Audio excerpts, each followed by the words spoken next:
परमेश्वरले चाहिँ हामीलाई सान्त्वना दिनुहुन्छ, आशिष दिनुहुन्छ। जब परीक्षा आउँछ नि, एउटा मकै बारीमा मकै गोडिन्छ नि, अब प्रभुले चाहिँ भेडा र अन्जिरको रूपबाट दिनुभएको छ, म चाहिँ मकै बारीबाट दिन्छु। हामी प्रायःले मकैको बारेमा बुझेछौँ। मकै छरिन्छ, झारहरूसँग के अरे हल हल हल बढिरहेको छ नि, कालो भएर त्यो झारहरू खालिन्छ, गोडिन्छ, एउटा दुईवटा ठाउँमा राखिन्छ। त्यो राख्दाखेरि के हुन्छ, भएको मकैहरू भोलिपल्ट ओइलिन्छ नि, सबै निकाल्यो नि, होइन चल्यो नि, सबै जमिनै खनेर पुरै अर्कै बनाइदिएको छ। अनि एकचोटि दोहोऱ्याउँदा नि ओइलिन्छ नि, त्यस्तै गरिन्छ नि। हो, त्यस कारणले गर्दाखेरि हामी ओइलिनु हुँदैन। हाम्रोमा पनि त्यस्तो कुराहरू आउँछ, गोडमेल परमेश्वरले शैतानबाट आउँछ र उनीहरू शैतानी मान्छेहरू भड्किन्छन् पनि, तर त्यस पछाडिको आशिष छ, आशिष छ। आमेन। कस्तो आशिष छ? हामी परमेश्वरमा के छौँ? घाटामा छैनौँ, लोनमा छैनौँ। आमेन। परमेश्वरले हामीलाई आशिषले भर्नुभएको छ, आत्मिक आशिषहरू आएको छ। परमेश्वरमा असम्भव कुरा चाहिँ एकैछिनमा सम्भव हुन्छ। आमेन। कति लाख अरे हाम्रो पहिला बिमाला ड्यू? 13.5 लाख कि 17 लाख?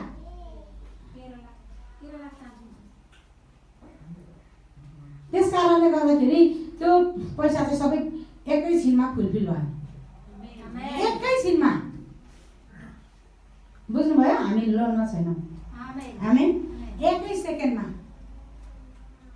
के अचम्म? तपाईँहरू के पत्याउनुहुन्छ? हालेलुया। हिसाब गर्नेहरू पत्याउनुहोस् ल। अनि स्टिफनसलाई पनि ढुङ्गाले हानेर मार्दाखेरि के भनेछ? हे पिता, यिनीहरूले के गर्छन्? स्वर जान्दैन, यिनीहरूलाई क्षमा दिनुहोस्। म त्यसै भनिदिन्छु, यहाँ उफ्रिनेहरू, हे पिता, यिनीहरूले के गर्छन्? परमेश्वरलाई देखेको छैन, म आफू बाटोमा छ, तिनीहरूलाई क्षमा दिनुहोस्। त्यही त हो नि हामीले भन्ने कुरा, क्षमा देऊ अनि म पनि क्षमा दिन्छु भन्नुभएको छ प्रभुले। हालेलुया। रोमी 2:27-28 एकचोटि पढ्नुहोस् त।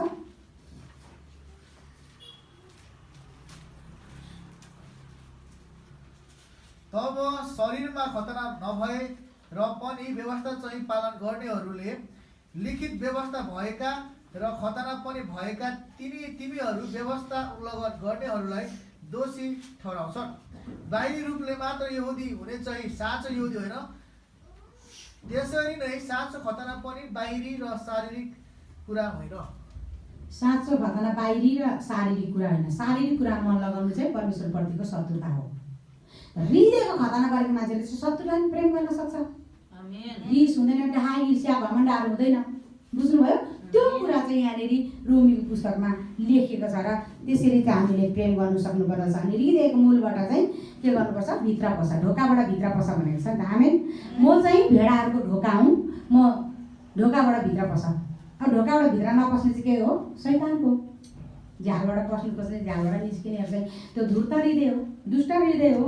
त्यस कारणले गर्दाखेरि अनि पर्खाल निर्माण गर्दा पनि यहाँनिर दिनदिनै शत्रुले सजिलै नेहामियालाई त्यहाँनिर निर्माण गर्न दिएको छैन। अनि 4:1-2 पढिदिनुहोस् त। नेहामियाको पुस्तक 4:1-2 पढ छिटो, पल्टाएर छोपेर राखिराख्नुहोस् है, दोबारेर त्यो बाइबल।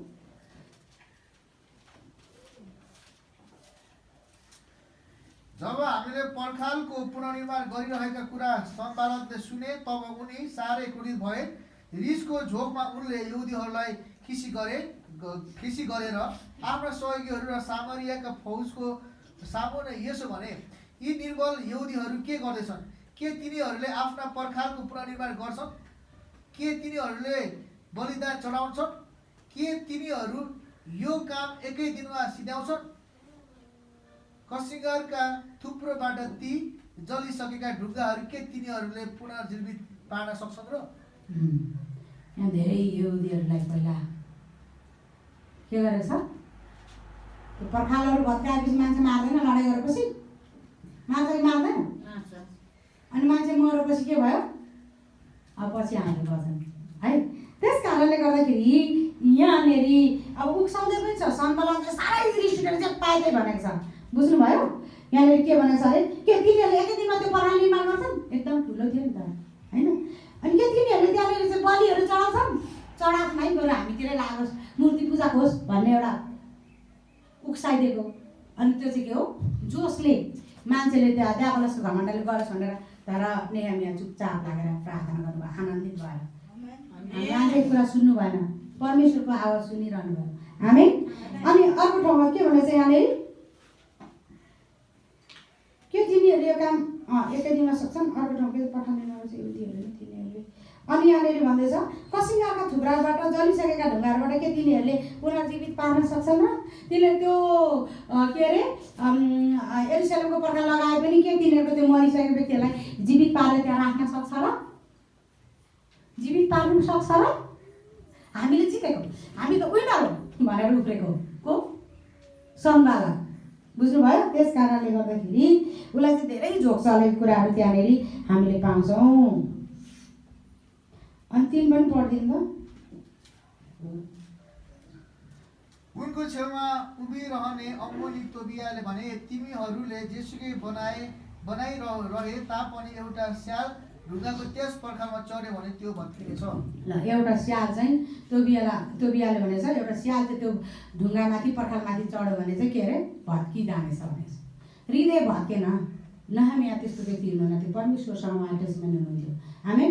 परमेश्वरको दुर्बलता मानिसहरूको बलभन्दा शक्तिशाली छ भनेको कुरो त्यहीँ हो। त्यो शक्तिशाली व्यक्तिहरू लाखौँ थिए, हजारौँ थिए, तर नेहमियासँग थोरै मान्छे मात्रै थिए।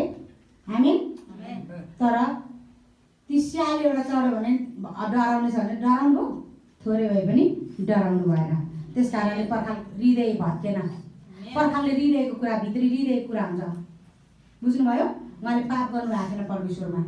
जब मान्छे पाप गर्छ नि, यहाँ राजाहरूको बारेमा कतिचोटि फेरि आफ्नो राज्य चाहिँ के भएको छ तहस नहस भएर छिटछिटै राजाहरू मरेको पनि छ होइन, अर्को जातिले जितेको छ। जब परमेश्वरको इच्छा पुरा गर्नेहरूको राज्य चाहिँ टिकेको छ, आशिषमय भएको छ। फेरि बाजेले आशिषमय गर्यो, नातिले पाप गरेको छ, फेरि अनि नातिले पाप गरेको छ, जनातिले फेरि राम्रो गरेको कुराहरू हामीले पाउँछौँ नि होइन। यस्तो रोल यसरी नै गएको हामीले पाउँछौँ नि, चर्ने पिङ जस्तै घुमेको हामीले पाउँछौँ त्यहाँनिर। त्यस कारणले गर्दाखेरि यहाँनिर अनि जेरुसलेमको नाम चाहिँ जेरुको चाहिँ के हो? दोहोरो मन, दोहोरो काम त्यहाँनिर रहेछ। भत्काउने, निर्माण गर्ने, परमेश्वरमा आउने, फेरि शैतानले चलाउने हृदय, दोहोरो मन भएको मान्छे हरेक कुरामा, हरेक चालचलनमा अस्थिर हुन्छ। बुझ्नुभयो? एकजनाले राम्रो काम गरेको छ, एकजनाले अस्थिरताको काम गरेको छ। हाम्रो हृदय त्यस्तो हुनु हुँदैन है। अनि त्यहाँदेखि सलेमको अर्थ चाहिँ के हो? शान्ति हिब्रूमा। एरुको के अरे? दोहोरो, अनि सलेमको चाहिँ शान्ति हृदयमा हुनुपर्दछ। यो चाहिँ अनि रिसको झोकमा मान्छेले जेसुकै भने तापनि नेहमियामा त्यो रिस थिएन। आमेन। र धार्मिक क्रोधको बारेमा म पछि भन्छु। अनि पवित्रताको पर्खाल निर्माण गर्नु थाल्दछ रिस नभएको मान्छेले चाहिँ, त्यहाँ चाहिँ जित हुन्छ। जसरी यो उसले पनि पानी कुकुरे जस्तो चाट्यो भन्दाखेरि चाट्नेहरू 300लाई रोज्नु भएर हजारौँलाई फिर्काइदिनु भएको छ नि, फिर्काइदिनु भएको छ छैन हो। थोरैले नै जितेको छ क्या त्यहाँ हजारौँसँग युद्ध गर्दा। आमेन। यो आत्मिक युद्ध हो। उहाँले शरीरमा चेक गरिदिन्छ आत्मामा सही छ भने पो होइन। अनि यो उसले भनेको कुरा चाहिँ नै मान्छेलाई काम हुन्छ। नमान्ने व्यक्तिलाई त्यहाँ भड्काउने मिसाल कुरा गर्छ, तिनीहरूलाई फर्काइदिनु भएको क्या, बुझ्नुभयो? अनि त्यस्तै यहाँ पनि पर्खाल निर्माण गरिदिनु थाल्दाखेरि शत्रुलाई रिसहरू उठ्न थाल्दछ। हरेक अर्को चाहिँ हामीले चर्च बनाउँछौँ, शत्रुलाई रिस उठेर के भनौँ भन्दैन, बाधा आउँछ। तर आत्मिक कुरामा चाहिँ प्रभुलाई पनि बाधा दिएको छ। आत्मिक चर्चहरू जहाँ खडा गरेको छ त्यहाँनिर शैतानले 3-4 चोटि भत्काइदिएको कुरा पनि छ, बुझ्नुभयो? आत्मिक निर्माण कहाँ अरे हाम्रो आफ्नै भित्रबाट निस्किन्छ। त्यो चाहिँ यो यहुदीहरूको पनि आफ्नै भित्रबाट निस्केको छैन। कोही मूर्ति पूजा गर्ने, कोही परमेश्वरलाई गर्ने, कोही मूर्ति पूजा गर्ने, कोही परमेश्वरलाई गर्ने। अनि हाम्रो नि मूर्ति पूजा गर्ने त्यस्तै विरोध गरेर गए हो कि होइन भन्नु त? उनीहरू आफै पतन भयो भने पछाडि डन्डा पनि आयो, विष खाएन त, छोराले विष पनि खायो नि त। अब नाटक धेर गर्दाखेरि परमेश्वरबाटै क्रोध चाहिँ परिहाल्छ छिट्टै। त्यस कारणले गर्दाखेरि यो कुरो परमेश्वरबाटै भएको हो कि होइन भन्नु त? हरेक नाटक गर्यो, नाटक गरेपछि आफू चाहिँ राम्रै के, जहिले पनि सत्य ज्ञानमा आउनु खोजे जस्तो, केही सिक्नु खोजे जस्तो गर्ने। अनि भित्र चाहिँ अर्कै धुर्ता हृदय, बुवासोको हृदय, सपनामा यता नि दर्शन पाइसक्यो है, त्यो ज्याबाट निस्केर गएको। त्यस कारणले गर्दाखेरि त्यस्तो धुर्ता हृदयको तिर चाहिँ पास्टर त असल हुनुहुन्छ भन, अनि भित्रभित्र पास्टर यस्तो उस्तो भनेर फेरि कुरा काट्यो हो कि होइन भन्नु त? मसँग जब थियो सुरक्षा थियो, मसँग जब छैन के भयो? सुरक्षै छैन, सुरक्षा थिएन नि, छैन पनि। त्यस कारणले गर्दाखेरि अनि आत्मिक कुरामा चाहिँ हामी रिस उठ्नु हुँदैन। हालेलुया। अनि खुसी खुसी हुनुपर्दछ है हामी चाहिँ, बुझ्नुभयो? त्यस कारणले गर्दाखेरि अनि खिसी गर्न थाल्दछ शत्रुले चाहिँ। त्यहाँनिर नेहेमियालाई खिसी गरिरहेको छ पर्खाल निर्माण गर्दा, बुझ्नुभयो? शैतानको हातमा खिसी टिउरी गर्नेहरू, बुझ्नुभयो? त्यहाँ चाहिँ परमेश्वर पिताको दाजुभाइ नै तिनीहरू होइन, प्रभुको दाजुभाइ नै तिनीहरू होइन। अनि योहन्ना 4:44 के भन्दछ? जसले पढिदिनुहोस् त।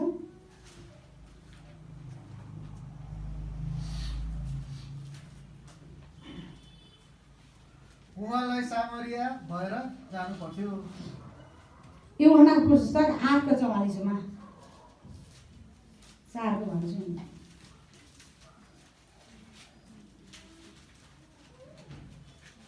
तिमीहरू आफ्नो पिता दियाबलसको हौ र तिमीहरूका पिताको इच्छा पुरा गर्न तिमीहरूको सङ्कल्प छ।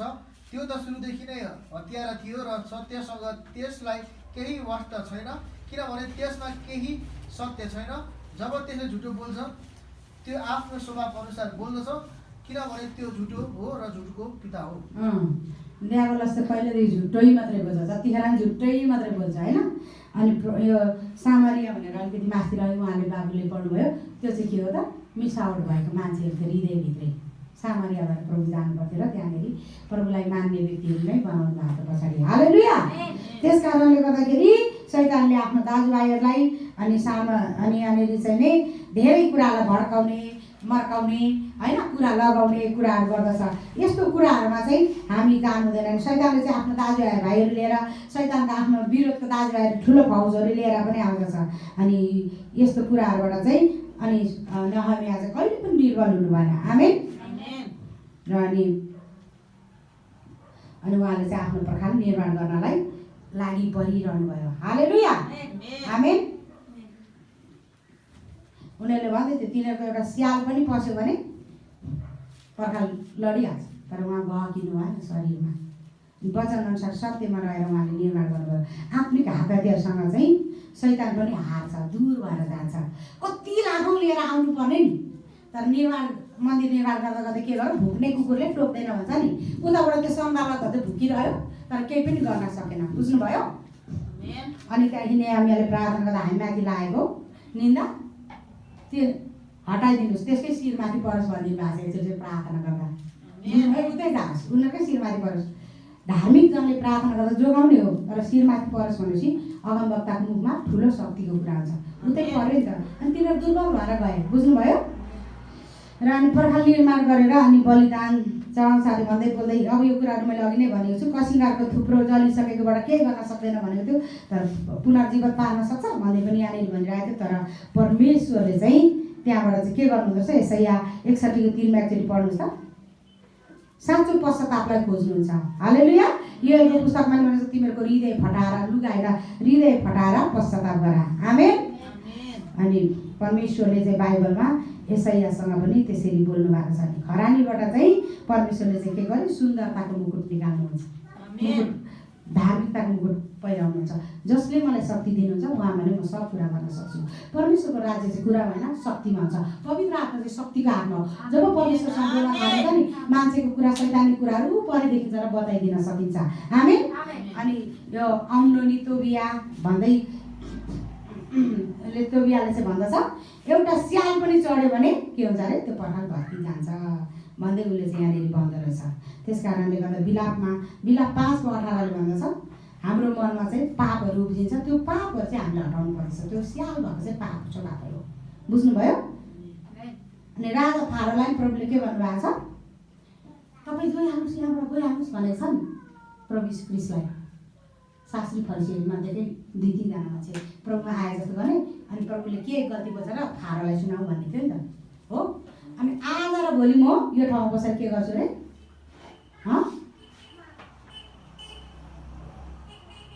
के गर्छु? भूत आत्मा धपाउनेछु, रोगी बिरामीहरूमा चङ्गाइ गर्नेछु, गएर त्यो स्याललाई भन्दै भन्नुभएको छ। फारोलाई स्याल भनिदिनु भएको छ।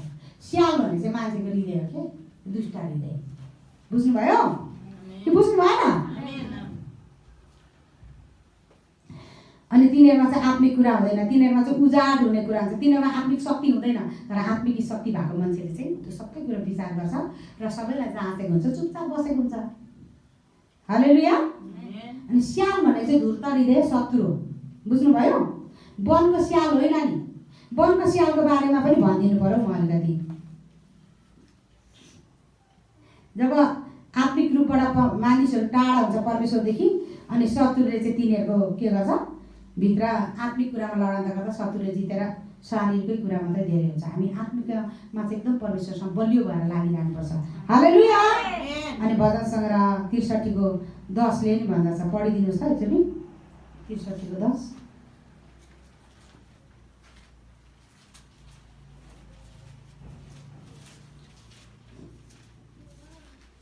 एल्विन अलिक छिटोबाट पढ्दिन कि सविता?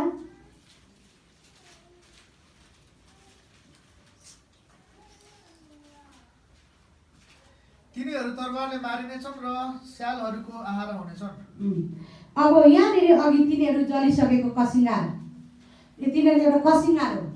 जलिसकेको थुप्रोबाट तिनीहरूलाई जीवित पार्न सकिन्छ भनेछ। हो, शत्रुले चाहिँ के गर्यो, परमेश्वरको जनहरूलाई मार्यो। सुन्नु है, यहाँ स्यालहरूको आहार भन त। आहा, हामीले त जित्यौँ, ओ परमेश्वरको जन भनेर हामीले जित्यौँ। अनि स्यालहरूको आहार भने चाहिँ के, रमाउने, खुसी हुने, उफ्रिने, त्यसलाई चाहिँ स्यालहरूको आहार हुनेछन् भनेर भनेको छ। अनि त्यस कारणले त्यो धुर्त हृदय हुनेहरू चाहिँ त्यसरी उफ्रिन्छ। अनि स्यालहरूका आहार हुनेछन् भनेको चाहिँ मानिसहरू त्यसरी रमाउने, खुसी हुनेको बारेमा हो। परमेश्वरको जनहरूको विरुद्धमा बोल्ने व्यक्तिहरू रमाए पनि हारै हुन्छ। जहिले पनि परमेश्वरको अगाडि कहिले पनि जितेको छैन आजसम्म, इतिहासदेखिकै आजसम्म।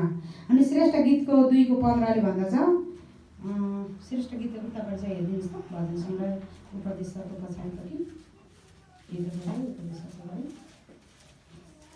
हाम्रा निम्ति फ्याउराहरू समातिदेऊ, यी सासाना फ्याउराहरू जसले दागभरि बिगार्छन्, भर्खरै पालिएको हाम्रो दागभरि। पलाएको हाम्रो दागभरि, भर्खरै पलाएको दागभरि चाहिँ यो सासाना फ्याउराहरूले बिगार्छन् भनेछ।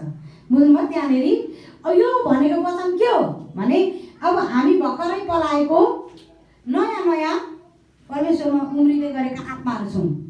आत्मा जीवनको बिउहरू उम्रिँदैछ भित्र, परमेश्वरको आत्मिक स्रोतहरू पस्दैछ। आमेन।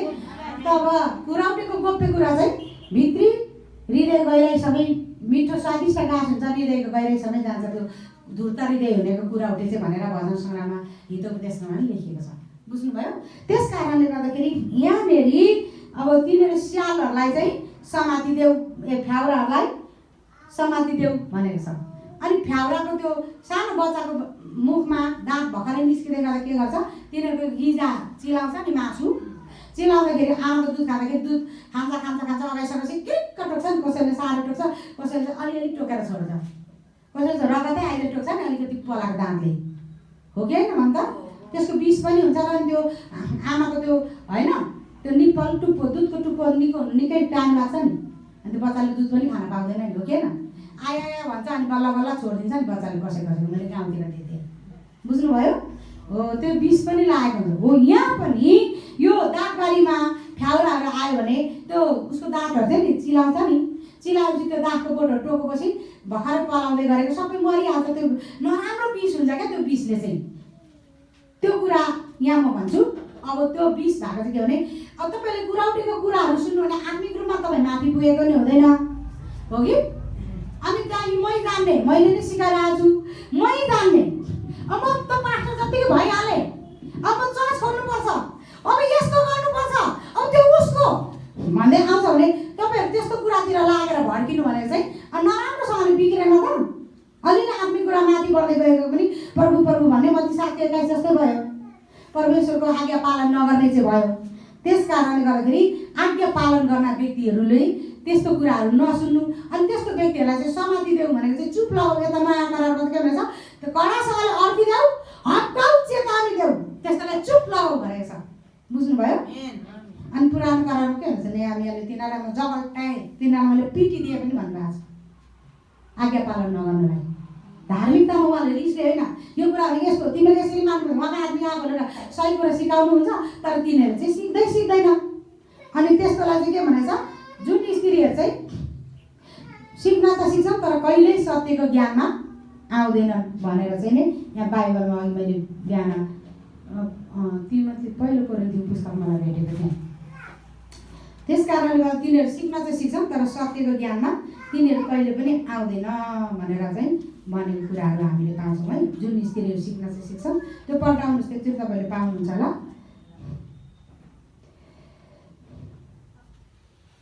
अनि आत्मिक बच्चाहरू टोक्ने छ भने क्या भर्खर हुर्किँदै गरेको सानो सानो आत्मामा त्यो के हो, ज्ञान बुद्धि नभएको के अनम्याचुरिटी। म्याचुरिटीलाई मात्रै प्रभुले त प्रेम गर्नुहुन्छ नि, अनम्याचुरिटीको कुराहरू त देखेको हुन्छ नि त, आत्मिक मान्छेले जाँचेको हुन्छ नि त त्यो कुराहरूको बारेमा। र तिनीहरूले चाहिँ भड्काउने कुराहरू गरेर मान्छेलाई तितर बितर पार्छन्। त्यो भनेको आत्मिक कुरा चाहिँ त्यो बुझ्दै हुनुहुन्छ। तिनीहरूको विषयले भरिएर उनीहरू पनि झुटो बोल्ने अनि हरेक शारीरिक तर्क गर्ने, हरेक शारीरिक कुरातिर लाग्ने हुन्छ। त्यो कुरालाई चाहिँ त्यो फ्याउराहरूलाई समात्यो भनेको चाहिँ त्यही हो, धुर्तरी दिए हुने व्यक्तिहरूलाई समाता भनेको। हालेलुया, परमेश्वरको महिमा होस्, समात्नै पर्छ।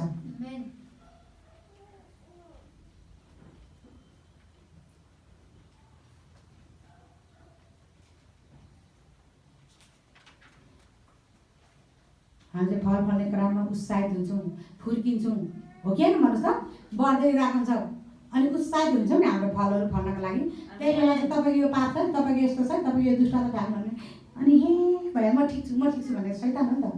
त्यही बेला त मन हृदय के हुन्छ, धुर्तारी दिएरलाई चाहिँ चित्त दुख्ने, रिस उठ्ने हुन्छ क्या, आधी काम्रो पानी धेरै छल्किने हुन्छ, धेरै जान्ने भएर सिकाउने हुन्छ, त्यसलाई चाहिँ फ्याउरा भन्छ। बुझ्नुभयो?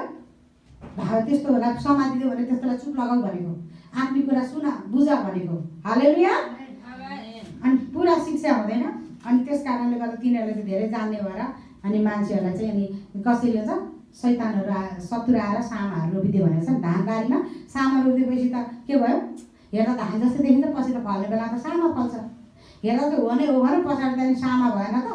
त्यही भएर शिक्षक पनि पुरा गुरु नै हुन्छ, शिक्षक पनि चेला पनि गुरु चाहिँ बन्छ, तर पुरा शिक्षा पाएपछि मात्रै। आमेन। अनि गुरुको कुरा मान्नुपर्छ नि, आत्मिक गुरुको। आमेन, हालेलुया। अनि त्यस्तो चाहिँ मान्छेहरू चाहिँ धेरै भड्काउने, विश्वासीहरूलाई ठुला भन्नेहरू पनि ठेस खाएर पछाडि हट्नेछ। अब त पवित्र आत्माहरू पनि उठेर अन्त्यको समय गइहाल्छ, गएपछि मान्छे चाहिँ रिस डाहा गर्ने अनि उल्टो आत्माले चलाउन थाल्छ, पहिलाको पुरानो करारको मान्छे जस्तै हुनेछ। बुझ्नुभयो?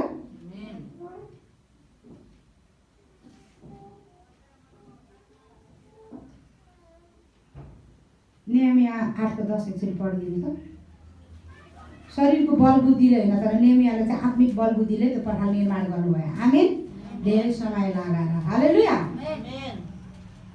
अनि हामी पनि हाम्रो भित्रका आत्मिक पर्खाल त्यो चाहिँ शरीरमा उहाँको पर्खाल लगाएको। अब हामी पनि हाम्रो आत्मिक पर्खाल निर्माण गर्नुपर्छ, सत्य बोल्नुपर्छ, झुट बोल्नु हुँदैन, भित्र हृदयमै। हालेलुया।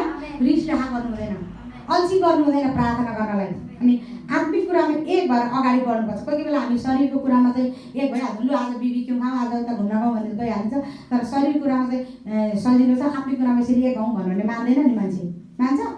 तपाईँ अस्ति यहाँनिर तपाईँहरू पापहरू देखाइदिएर के भन्छ, रिस उठ्नु थाल्छ मान्छेलाई, त्यो हुनु हुँदैन है। हालेलुया।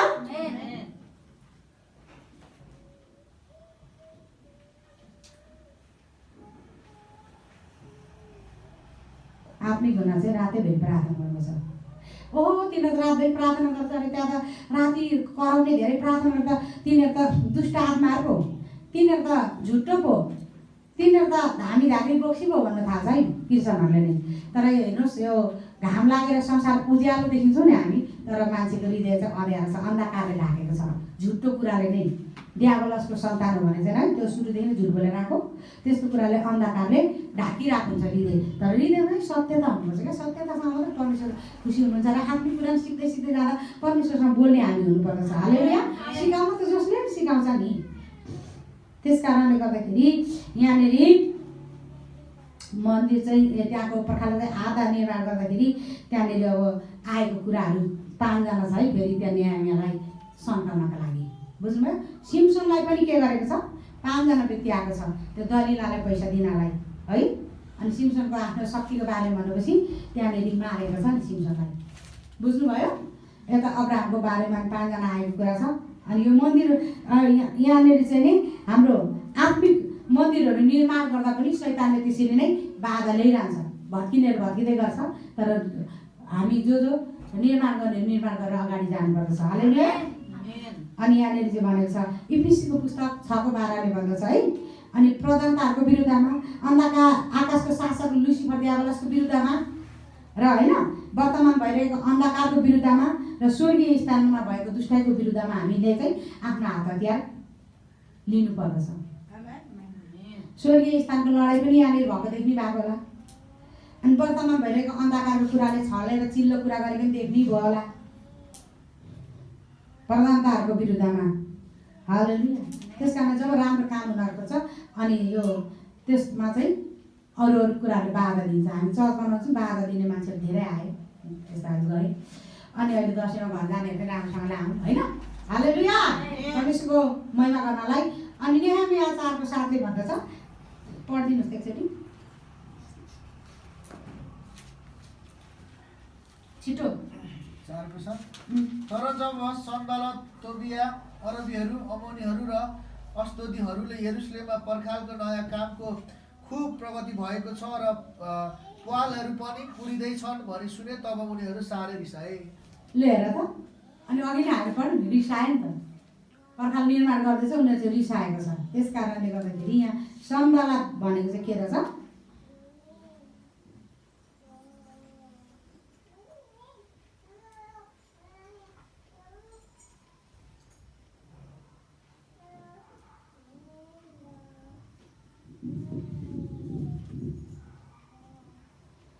सम्बालकको अर्थ चाहिँ बल शक्ति है क्या, बुझ्नुभयो? रोक्ने, बन्द गर्ने। अनि तोबियाको अर्थ चाहिँ के हो? परमेश्वर भलो हुनुहुन्छ, बुझ्नुभयो? हिब्रूमा परमेश्वर भलो हुनुहुन्छ भन्दो रहेछ। अनि तोबियाले चाहिँ के गर्छ? सम्बालकले चाहिँ रोक्नु खोज्छ। तोबिया चाहिँ आउँछ नि, त्यहाँ के गर्छन्? त्यो के अरे यरुसलेमको पर्खालहरू निर्माण गर्दैछ। के सोच्छ? परमेश्वर भलो हुनुहुन्छ। God is good all the time, all the time God is good. तोबिया चाहिँ के हो? जता पनि ठिकै। अब त्यस्तो खालको पास्टर, तोबिया जस्तो पनि पास्टरहरू हुनसक्छ। त्यहाँ नेहमियाको शत्रुको बारेमा भन्छु, यहाँ पास्टरको बारेमा भन्छु, परमेश्वरको शत्रुको बारेमा। आफ्नो आँखा खुलेको छैन। अनि उसले चाहिँ के गर्छ? जे गरे पनि ठिक छ, प्रभुले धिक्छामा दिइहाल्नु। तिमीले झुट बोले पनि ठिक छ, पाप गरे पनि ठिक छ, जाँडा सिकाए पनि ठिक छ, जुवातास खेले पनि ठिक छ, बुझ्नुभयो? अनि अरू के गर्छन् अरे? अनि व्यभिचार गरे पनि ठिक छ, सबै कुरा गरे ठिक छ, पश्चाताप गर्नु पर्दैन। God is good. परमेश्वर चाहिँ असल हुनुहुन्छ सधैँभरि भनेर भनिरहेको छ क्या। अनि त्यस्तो व्यक्तिले चाहिँ घृणा गर्ने बाबुहरूले छोराछोरीलाई ताडना दिँदैन। देखेकै हुँदैनले पापहरू, अनि प्रार्थना मात्रै गर्ने हामी देख्छौँ भन्छ, केही पनि भन्दैन। तर यहाँनिर चाहिँ के हुन्छ? साँचो गोठालोले चाहिँ के गर्छ? उनीहरूको पापहरू देखाइदिन्छ, गाली गर्छ, हप्काउँछ, बुझ्नुभयो भएन? सही तरिकाले असल ठाउँमा लानलाई परमेश्वरसँग आत्मिक कुरा हतियार धारण गर भन्न खोज्छ। हामी त्यो कुराहरू बुझ्नुपर्छ। God is good all the time, all the time God is good होइन है। प्रभुले उहिले नै मुक्ति दिइहाल्नु, हामीले क्षमा पाइहालेछौँ, जे गरे नि हुन्छ भनेर आफ्नो खुसीमा हिँडेन, अनुशासनमा बस्नुपर्छ, आफूलाई अधीन गर्नुपर्छ। पाप तेरो ढोकाइ, तेरो मुखको ढोकाइमा छ, ढुकिबस्छ, तर त्यसलाई तैँले अधीन गर्नैपर्छ भनेर प्रभुले भन्नुभएको छ। हामी परमेश्वरले पनि भन्नुभएको छ। हालेलुया। त्यस कारणले गर्दाखेरि अब हामीले पश्चाताप गरेर परमेश्वरतिर फर्केर आफ्नो आत्मिक मन्दिर, आफ्नो आत्मिक पर्खाल चाहिँ निर्माण गर्ने परमेश्वरसँग बलियो धरालाको रूपमा हामीले हातमा हात समात्ने हुनुपर्दछ। हामी पापको पर्खालहरू भत्काउनु पर्दछ। त्यस्तो कुराहरूलाई चाहिँ हामीले दिँदैनौँ। भजन सङ्ग्रहको पुस्तक 6:1ले के भन्छ? बच्चाहरू के धेरै कराएको हौ, बच्चालाई चक्लेट दिएर राख्नु न, यता डिस्टर्ब भयो धेरै नै। बच्चालाई सानैदेखि अनुशासन गर्नुपर्छ। हे परमप्रभु, तपाईँ क्रोधमा मलाई नहप्काउनुहोस्, तपाईँको रोषमा मलाई टाढा नदिनुहोस्। ल, परमेश्वर चाहिँ क्रोधित पनि हुनुहुन्छ नि त। अनि सधैँभरि परमेश्वर चाहिँ अनुग्रहकारी अनि असल परमेश्वर मात्रै हुनुहुन्छ, भलो परमेश्वर मात्रै हुनुहुन्छ? उहाँको क्रोधमा नि परमेश्वरले हप्काउनु पनि हुन्छ, क्रोध पनि छ परमेश्वरमा। बुझ्नु, यो कुरा बुझ्नुपर्छ। रोमी 11:22 भन्छ, दिन प्रतिदिन पढिदिनुहोस् त रोमी पुस्तक 11:22। यसकारण परमेश्वरको दया र कठोरतालाई ध्यानमा राख, पतन भएकाहरूमाथि कडा व्यवहार, तर उहाँकै दयामुनि रहिरह्यो भने तिमीलाई परमेश्वरको दया देखाइनेछ, नत्र तिमी पनि काटिनेछौ। परमेश्वरको दया र कठोरतालाई ध्यानमा राख। परमेश्वरको दया छ भन्दैमा आफूले पाप गर्दै हिँड्ने पनि होइन। उहाँको कठोरता पनि आउँछ, डन्डा पनि आउँछ, क्रोध खनिन्छ। बुझ्नुभयो? त्यस कारणले गर्दाखेरि पतन भएकालाई कडा व्यवहार गर। शिर निहुरा बस्नुहोस् तपाईँ। अनि शिर निहुरा मलाई अघिदेखि हेरेर दिष्ट भएर बच्चा आज कर्मले सरासरी एकदम जोसमा गएन। आफ्नो हृदय राम्रो खतना गर्नुहोस्। पहिलाको पापहरू पनि देखिन्छ, पुरानो पनि। त्यो पश्चाताप हामीले गर्नुपर्छ। आमेन। बच्चादेखिको पापहरू पश्चाताप गर्दै ल्याउनुपर्छ। जति आदमी भोगुत्ती देखिन्छ नि, होइन? अहिले सुरुमै भन्न खोज्दै थिएँ, नभन्दाखेरि परमेश्वरमा रिस आउँछ होला, बिचराको मन किन दुखाउनु। त्यस्तो शारीरिक कुरा सोच्दाखेरि मलाई गाह्रो भएर आज बच्चा नै ल्याङफ्याङ भएर गयो। हिजो जस्तो जोसमा आएन। सिधा परमेश्वरलाई हेर्न सकिँदैन नि। परमेश्वरलाई आदम र हव्वाले ज्योतिमा गइहाल्नु हेर्न सकेन नि। परमेश्वर देखा पर्नै भएन। अनि मलाई पनि गाह्रो हुन्छ पाप स्वभावभित्र भएको मान्छेलाई हेर्दाखेरि एकदम अलमलाउने आत्मा आउँछ। भित्र हामी सबै पापी नै हो प्रभु भाइ, तर हामीले पश्चाताप गरेर असल बने। आमेन। त्यो देख्ने मान्छेले मात्रै त्यो भन्ने हो। सुरुमै मैले यो भनेर सजिलो हुन्थ्यो वचन, त सुरुमा मैले पवित्र आत्माको आज्ञा पालन गरिनँ। त्यस कारणले अलमल्लेकै वचन आएको धेरैचोटि। क्रोधलाई ध्यानमा राखी हामीले के गर्नुपर्ने रहेछ त? अब उहाँको दयामुनि रहेर काम गर्नुपर्ने छ। अनि पापी व्यक्तिलाई कडासँगले हप्काउ, चेतावनी देऊ भन्नुभएको छ बाइबलले। तिनीहरूलाई हप्काउनु चाहिँ त्यो रिसले, शैतानको रिसले गाली गर्ने होइन क्या। संसारको मान्छे लडाइँ झगडा गर्छ नि, त यस्तो र उस्तो भनेर। बुझ्नुभयो? रिसले यहाँ चाहिँ आत्मिक कुरामा माथि लानको लागि, असल हुनको लागि भनेको। हालेलुया। अनि नम्रतामा पनि नत्र त तिमी पनि काटिनेछौ। फल नफलाउने हाँगा त परमेश्वरले काट्नु हुन्छ। तपाईँहरूलाई के फल हुन्छ? परमेश्वरलाई देख्ने भएको छैन, त्यही पनि फल हुन्छ छैन। त्यस कारणले तपाईँहरू म ठिक छु भनेर कहिले पनि नरिसाउनुहोस्। आफ्नो परमेश्वरलाई आफ्नो शरण स्थान बनाएर परमेश्वरलाई देख्ने गर्नुहोस्। अनि आत्मिक शक्ति नै छैन, दुर्बल छ, हृदयभरि दुष्टता छ। तपाईँहरूको त्यो दुष्टतालाई फ्याल्नुपर्छ। दुष्ट स्वभावहरू थाहै नपाए आइरहनुहुन्छ।